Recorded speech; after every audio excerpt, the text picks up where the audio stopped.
In the two procedures we've looked at so far, a lot of trash has been dumped in the cans. Between that trash and the guest trash, well, you've probably realized that the cans fill up fast. Keeping the garbage at a reasonable level is yet another job for the janitorial crew. When you're doing trash pickup, you'll take care of every garbage can in the park, except for those in the food factory. The problem with trash pickup is keeping track of the large number of cans. Your best bet is to follow the same route around the park each time.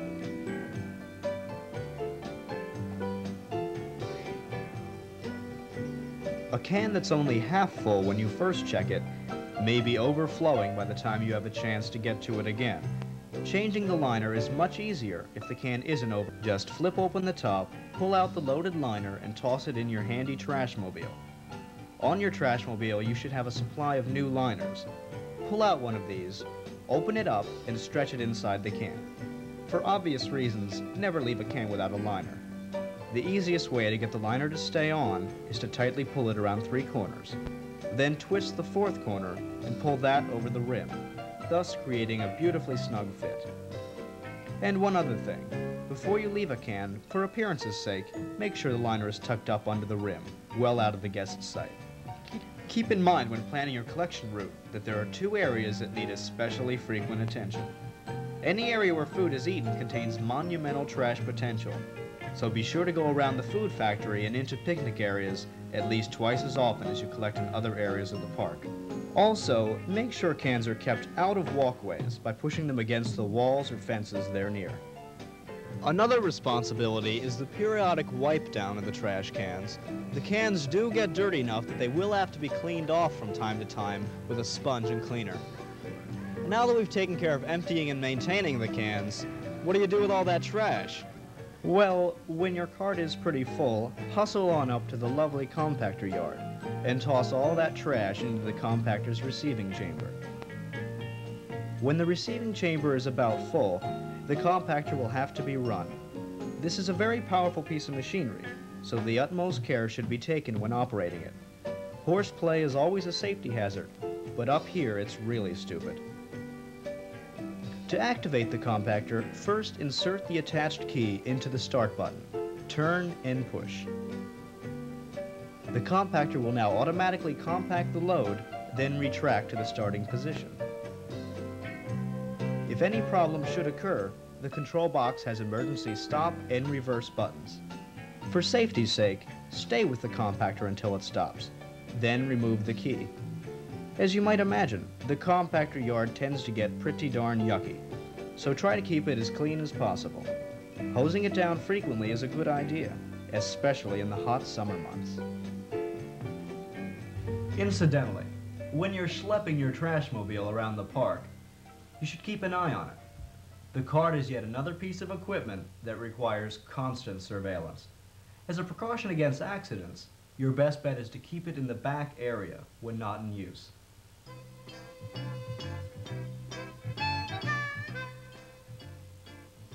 Now for the grand finale, the restrooms. The restrooms are a misunderstood animal. To be sure, taking care of a restroom isn't exactly a picnic, but if you go about it the right way, it can be done with a minimum amount of fuss or hassle. The key is to have a method. There are a great many individual tasks to be accomplished. Including them all in a routine that works for you is the best way to get the job done. In the restrooms, you'll have 2 main responsibilities. Maintaining cleanliness, of course, but also you have to keep the restroom well stocked with all the necessary supplies. First, let's take a look at the cleaning process. You'll have to clean and dry the sinks, counters, mirrors, toilets, and floors. The floors, of course, will be cleaned with a mop. A mop and a bucket can be found in the restroom closet, along with most other supplies you'll need. Mop whenever necessary, but in peak summer months you'll probably have to do a thorough mopping every 15 to 30 minutes. Remember, there will be a lot of traffic going through, so be safety conscious. Warn guests that the floor is slightly slippery, and to keep it from getting too slippery, be sure to completely wring out the mop.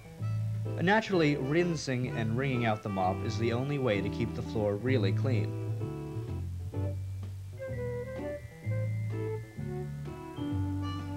In addition to the general wipe downs, You'll also have to mop up on special occasions. Messes like this should be taken care of as soon as they're brought to your attention.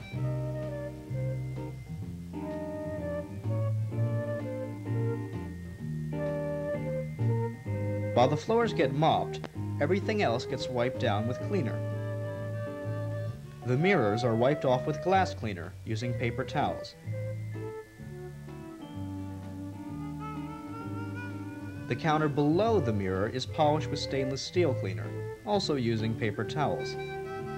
Wipe the faucets and the basin of the sinks with a sponge and general purpose cleaner. And lest we forget, sponge down the toilet seats with all-purpose cleaner. An area that's frequently overlooked is the silver plate on the doors. Since these are constantly getting fingerprinted, they should be polished with cleaner frequently. Now for the unique situations. For example, you may have to deal with an overflowing toilet at some point. First, you should close the stall and attach an out-of-order sign to the door. Then you should inform your supervisor of the situation and start mopping up. Now let's look at stocking. A small key opens up the world of stocking. For starters, this key is used to aid in the removal of an empty roll of toilet paper.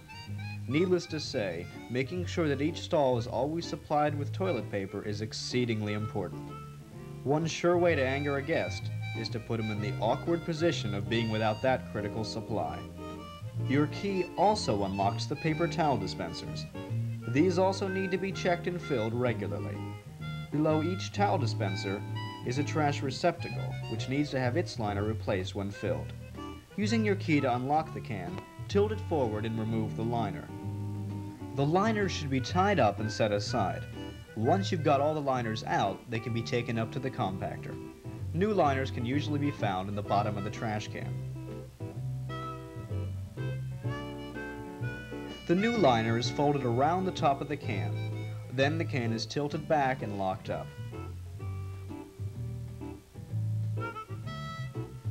One last function of your key is the refilling of the hand soap dispenser.